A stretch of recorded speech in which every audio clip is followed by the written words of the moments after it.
Delhi assembly ఎన్నికల్లో పార్టీలు మేనిఫెస్టోలతో అదరగొడుతున్నాయి. ఒకదాన్ని మించి ఒకటి ఆసక్తికర హామీలతో ఆకట్టుకునే ప్రయత్నం చేస్తున్నాయి.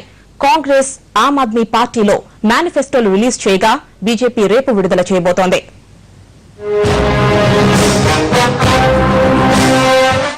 లోక్పాలే ప్రధాన ఎజెండాగా ఢిల్లీ అసెంబ్లీ ఎన్నికల మేనిఫెస్టో రిలీజ్ చేసింది ఆమ్ ఆద్మీ పార్టీ. అవినీతి లేని సమాజాన్ని నిర్మించడంతో పాటు నిజాయితీగా ఉన్న అధికారులకు పార్టీ రక్షణ కల్పిస్తుందని పార్టీ తన ప్రణాళికలో ప్రధానంగా తెలిపింది. అధికారంలోకి వచ్చిన 15 రోజుల్లో ఢిల్లీ లోక్పాల్ లేదా అవినీతి విచారణ విభాగాన్ని తీసుకొస్తామని ఆప్ ప్రకటించింది.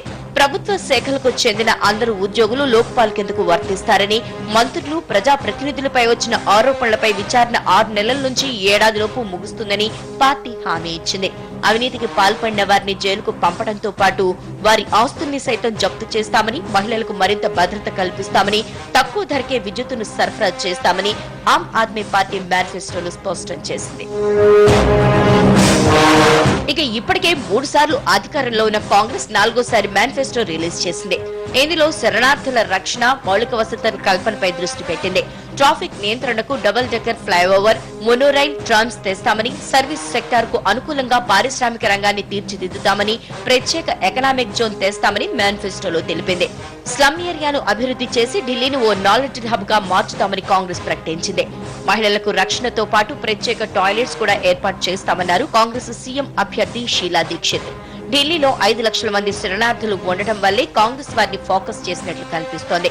हमारी कांग्रेस की नीति हमेशा ये रही है, एक तो इंक्लूसिव ग्रोथ की, और मुझे ये गर्व होता है कहते हुए कि 65% जो हमारी बजट है वो हम लगाते हैं सोशल सेक्टर. तो 65% जब सोशल सेक्टर के लिए आता है उसमें सबसे ज्यादा पेंशन भी है, लाडली योजना भी है, उसमें महिलाओं के लिए भी है, जीआरसी जनरल रिसोर्स सेंटर्स भी है, और जो हमारे मजदूर हैं उनके लिए भी कार्यक्रम है. ఇక కాంగ్రెస్, ఆమ్ ఆద్మీ పార్టీతో పోటీ పడుతున్న బీజేపీ రేపు మేనిఫెస్టో రిలీజ్ చేయనుంది.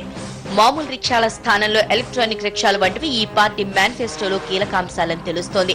యమునా నదిలో కాలుష్యాన్ని నియంత్రించడంతో పాటు మురికివాడల్లో ప్రజలకు పునరావాసం, కరెంటు ఛార్జీలు 30% తగ్గింపు, మహిళా రక్షణ వంటివి బీజేపీ ఎజెండాలో పెట్టనున్నట్లు తెలుస్తోంది.